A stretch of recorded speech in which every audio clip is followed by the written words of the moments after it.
back to a new video guys and hope you are doing good. और yes, we have entered in 2024. तो happy new year to everyone. और जिसने मेरी sneaker fest वाली video नहीं देखी है ना, कि मैंने कैसे सेलिब्रेट किया है, कैसे स्नीकर फेस्ट को एंजॉय किया पूरी फैमिली के साथ, कज़न से सारे थे, तो ऊपर कहीं लिंक आ जाएगा, उस पर जाओ, क्लिक करो और पूरी वीडियो देखो और कमेंट जरूर करना.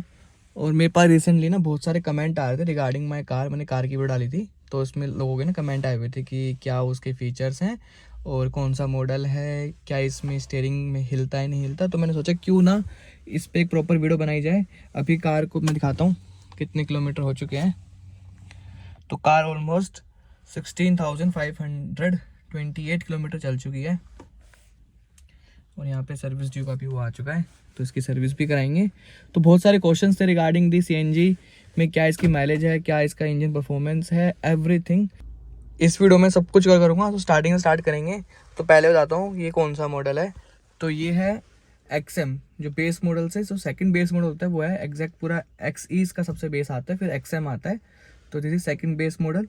तो इसमें मैंने ऑलमोस्ट सब कुछ आफ्टर मार्केट ही करवाया हुआ है. ये स्टीरियो इसके साथ ही आया था. और स्टीरियो की बेस्ट पार्ट ये है कि इसका स्टीरियो बहुत ज़्यादा सिंपल और ना अप टू पॉइंट है, कि आप देखो कॉल भी कर सकते हो इसी के थ्रू, मीडिया वगैरह सब कुछ है इसमें. और इसका जो इन्फॉर्मेटिव सिस्टम है MID, ये भी अच्छी है. टाइम वाइम दिखाता है इस पर क्लिक करने के बाद. ये ट्रिप 1 ट्रिप 2 और यहाँ पे करने पे आप टाइम भी चेंज कर सकते हो. और बेस्ट पार्ट जैसे कि आप यहाँ पे टाइम चेंज कर रहे हो ना, और जैसे ही इसको सेट कर दिया तो सेम टाइम ना यहाँ पे भी आ जाएगा. तो ये आपस में कनेक्टेड है. तो this is the best part जो मुझे लगता है, क्योंकि मेरे डिज़ायर में क्या सीन है कि यहाँ का टाइम अलग चलता है, वो टॉप मॉडल है, और यहाँ का टाइम अलग चलता है. तो ये बेस मॉडल में होने के बाद भी इसमें बेसिक फीचर्स हैं. और ये इसका कुछ डैशबोर्ड का लुक है, बड़ा सिंपल है, एलिगेंट है, और मेरे को वैल्यू ऑफ मनी लगती है कार. आप देख भी सकते हो, बढ़िया ठीक है. यहाँ पे पूरे फीचर्स हैं AC वगैरह के. सिंपल कार है, मतलब ज़्यादा ओवर कॉम्प्लिकेट नहीं है. जिस प्राइस रेंज में आती है ये अच्छा है. इसका AC भाई बहुत इफेक्टिव है. अभी तो जनवरी है तो ठंडा है तो जरूरत नहीं पड़ती, बट इसका डिफोगर कभी चलाना पड़ता है, क्योंकि सर्दियों में फॉग जम जाता है ना. तो डिफोगर बहुत ज़्यादा इफेक्टिव है, 1 मिनट के अंदर पूरा फॉग हटा देता है ये. अब आते हैं इसके फीचर्स में कि इसके सिस्टम में क्या क्या फ़ीचर हैं. तो बहुत सिंपल है, जो बेसिक हर उसमें होता है. FM सुन सकते हो आप, ऑक्स केबल लगा सकते हो. AM है, AM का मुझे आज तक समझ नहीं आया क्या करना होता है. और इसमें आप ब्लूटूथ कनेक्ट कर सकते हो, आराम से प्रॉपर बात भी कर सकते हो. ये इसका देखो यहाँ पे माइक लगा हुआ है, जस्ट ड्राइविंग पे के ऊपर ही लगा हुआ है, तो बहुत अच्छी क्लियर आवाज़ आती है सबको. मैंने इसमें कुछ भी छेड़खानी नहीं करवाई है, जो भी है सब कुछ है. तो पहला जो ऑप्शन आता है वो डिस्प्ले ऑफ का, आप क्लिक करोगे डिस्प्ले ऑफ हो जाएगी, गाने चलते रहेंगे. सेकंड फिर ऑप्शंस. तो सेकंड इसमें ऑप्शंस से कुछ नहीं आता. फिर आते हैं हम सिस्टम पे, सेटअप पे गए तो यहाँ पे vehicle setup, audio setup, Bluetooth setup, volume और जनरल सेटअप में आप जैसे यहाँ जाओगे और यहाँ पे अगर डेट सही करते हो आप, तो डेट मैंने क्या किया था, 2 बज रहे थे, तो हम टाइम सही करते हैं. टाइम पे गए दोबारा से, और इसको हम चले गए दोबारा से 2 पे, और इसको कर दिया सेट. तो यहाँ पे हो गए 2:29, और सेम यहाँ पे टाइम अपने आप रिफ्लेक्ट हो जा रहा है. ठीक है. और फिर हम बैक जाते हैं. तो बेसिक चीज़ें, ज़्यादा कुछ है नहीं. और आई गेस अब जो मॉडल आ रहे हैं उसमें ये वाला नहीं आ रहा, उसमें सेंसर्स वाले आ रहे हैं. तो ये सिस्टम आई गेस अब नए वाली मॉडल में बिल्कुल नहीं आ रहा है.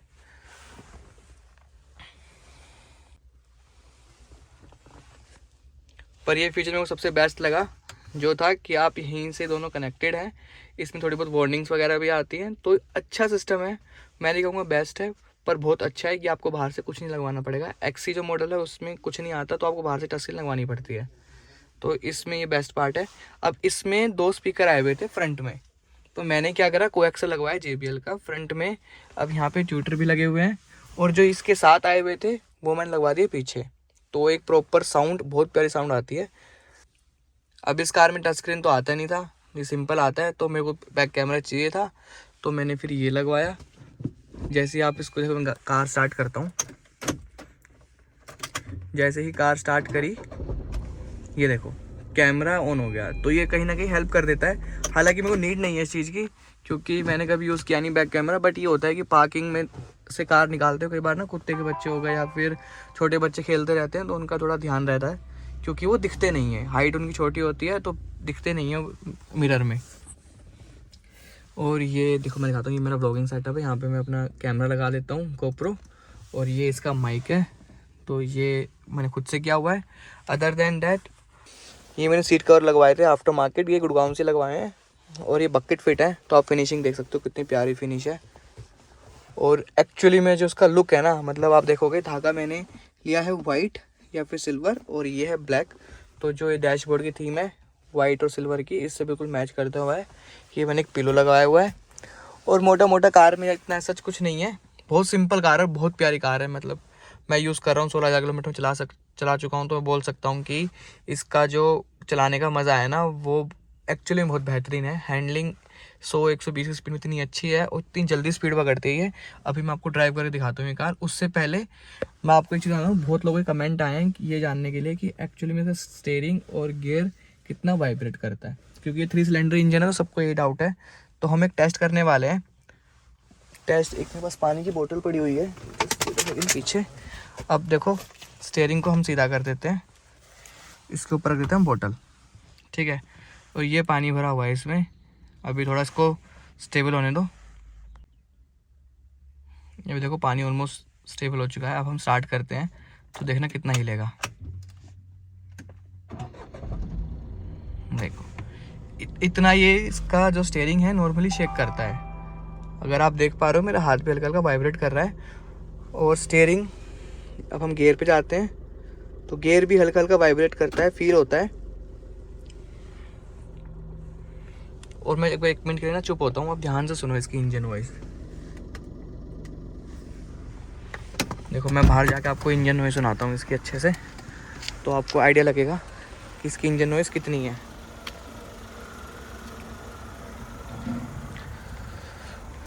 तो ये इसकी है इंजन नॉइस। तो 3 सिलेंडर इंजन है, देखो थोड़ी बहुत आवाज़ तो करेगा ही, ऐसा नहीं है। मारुति का जो हुंडई का 4 सिलेंडर इंजन है वो एक्चुअली बहुत ज़्यादा स्मूथ है, क्योंकि मैं डिज़ायर चलाता हूँ, तो उसकी तो साउंड अंदर आती भी नहीं है, पता भी नहीं चलता कि स्टार्ट हो रखा है इंजन। पर जो इसकी पावर एंड परफॉर्मेंस है ना, वो बहुत अच्छी है। मतलब अगर आप पिकअप जल्दी लेना चाहते हो या फिर ओवरटेक करना चाहते हो, छोटे गियर में लगाओ और बहुत जल्द अच्छी रिस्पॉन्स देती है car. This is the best part कि आपको इतना फ़र्क पता नहीं लगेगा, और कुछ टाइम के बाद ना आपको हैबिट पड़ जाती है। ऐसा नहीं है कि ये ज़्यादा इरिटेट करता है। आप नॉर्मली गाना सुनो 15-20 पे, गाना 20 पे तो कौन ही सुनता है, मतलब 10 से 15 के बीच में गाना सुनोगे, आपको अंदर पता भी नहीं चलेगा। जैसे ही स्पीड पकड़ता है, दूसरा गियर तीसरा गियर लगता है ना, इसका स्टीयरिंग, इसका क्लच और गियर एक्चुअली बहुत ज़्यादा स्मूथ है। एक आप देख भी सकते हो, ज़्यादा लंबे थ्रो नहीं है ना, तो गियर लगाना बहुत ईजी है इसमें।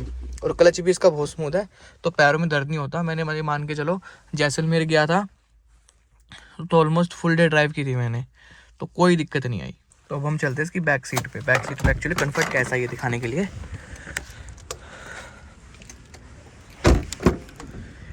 ये इसकी बैक सीट है, थोड़ा सामान पड़ा हुआ है, इसको थोड़ा अवॉइड करना।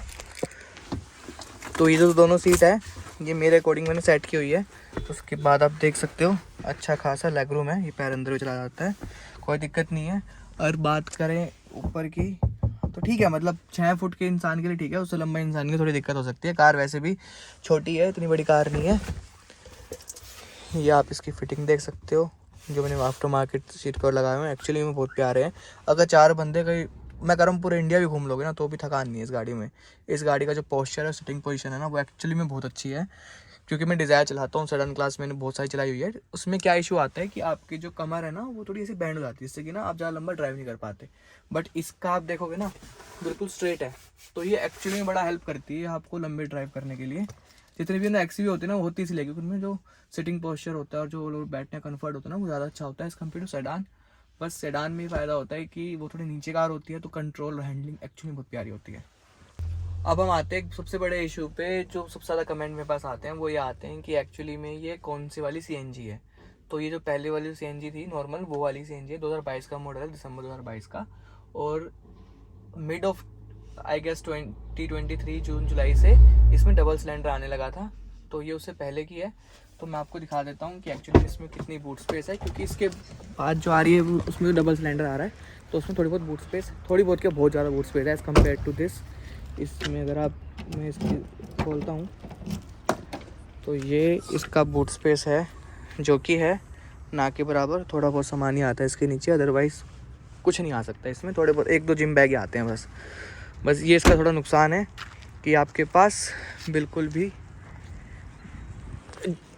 बूट स्पेस नहीं है, जो कि मैं बताऊँ, अगर आप इसी रेंज में देखते हो वैगनर को, वैगनर ना एक्चुअली बड़ी उच्च स्पेशियस कार है, तो आपको उसमें ज़्यादा सामान रखने का ऑप्शन मिल जाएगा।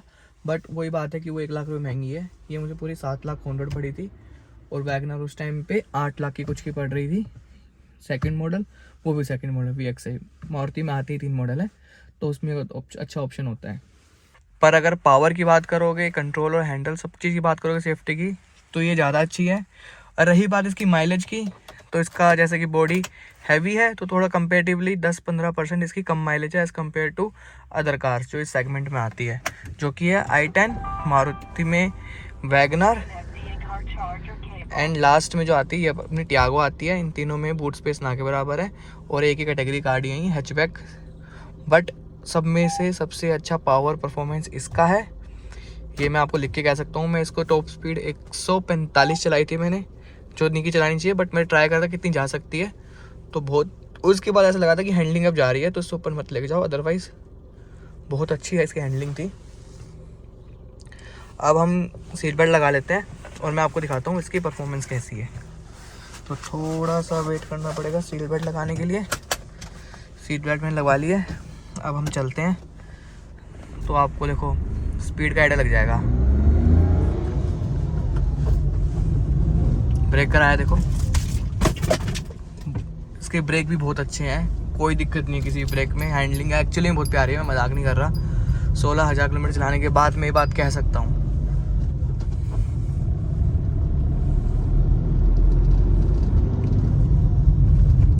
इसका रिस्पॉन्स भी अच्छा है, स्टीयरिंग का मतलब इतना अच्छा रिस्पॉन्स है, आप हल्का सा भी स्टीयरिंग घुमाओगे ना, आपको फील होगा कोई लैग नहीं, कोई कुछ नहीं कि आप हल्का सा हिला रहे हो कुछ नहीं हो रहा, ऐसा नहीं है। फुल रिस्पॉन्सिव है इसका स्टीयरिंग। एक बार और स्ट्रेच करके देखते हैं, देखो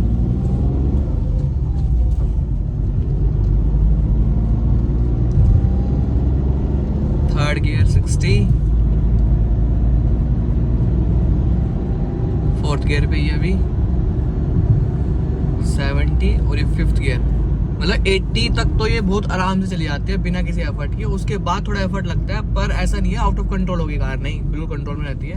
120 तक मैंने इसको बहुत प्यार से ड्राइव किया है, और 120 तक भी कोई दिक्कत नहीं आती। और देखो कितने प्यार से इसके ब्रेक लगे हैं बिना किसी दिक्कत के। ये भी थोड़ा सा स्ट्रेच है, मैं आपको परफॉर्मेंस दिखाता हूँ कैसी है इसकी। तो फर्स्ट गियर, इंजन नॉइज सुनो आप कितनी आ रही है इंजन के अंदर, कार के अंदर। थर्ड गियर 60, फोर्थ गियर लग चुका है, और यहाँ पे हल्का सा मोड है। बट आपको इससे आइडिया लग जाएगा कि एक्चुअली में इसकी पावर परफॉर्मेंस क्या है, और एक्चुअली में इसकी पावर बहुत ही ज़्यादा शानदार है। इसके साथ आई होप आपके जितने भी डाउट थे रिगार्डिंग टियागो वो कंप्लीट हो चुके होंगे। और कोई डाउट होगा कमेंट करो नीचे, मैं इसका टाइमली रिप्लाई कर दूंगा आपको। कोई अगर आपको लेनी चाहिए नहीं लेनी चाहिए, तो मेरी तरफ से फुली रिकमेंडेड है, आप जाओ लो। मैं ये कहूँगा अगर आपका बजट थोड़ा और अच्छा है तो आप टिगोर पे भी जा सकते हो। टिगोर का रिव्यू मैं जल्दी लेके आऊँगा अपने चैनल पे, तो चैनल को सब्सक्राइब कर लें, मुझे इंस्टाग्राम पे फॉलो कर लें। और मस्ट बाय कार है ये, अगर आपका बजट है 7 से 8 लाख के बीच में और आपको चाहिए लो रनिंग कार। और रही बात इसकी क्या माइलेज, तो आपको मैंने बताई दी है, टेस्ट भी डाले हुए हैं दोनों का लिंक ऊपर आ जाएगा। बट ये बात आती है कि इसकी मेंटेनेंस कॉस्ट क्या है, सर्विस कॉस्ट वगैरह। तो अभी तक इसकी मैं 3 सर्विस करा चुका हूँ, जो होती है तीनों फ्री वाली, तीनों करा चुका हूँ। तो बेसिक जो खर्चा आया था मेरा, वो आया था लेबर चार्जेस, जो कि था 2,500 के आसपास, मतलब 2 से 2,500 के बाद। अब जो मेरी अगली सर्विस होगी, जो मैं सोच रहा हूँ 20,000 या 22,000 पे प्लान कर रहा हूँ, वो मेरी होगी देखते हैं कितनी होगी, पर मुझे जो बताया गया एस्टिमेट, वो बताया गया 5,000 तक में।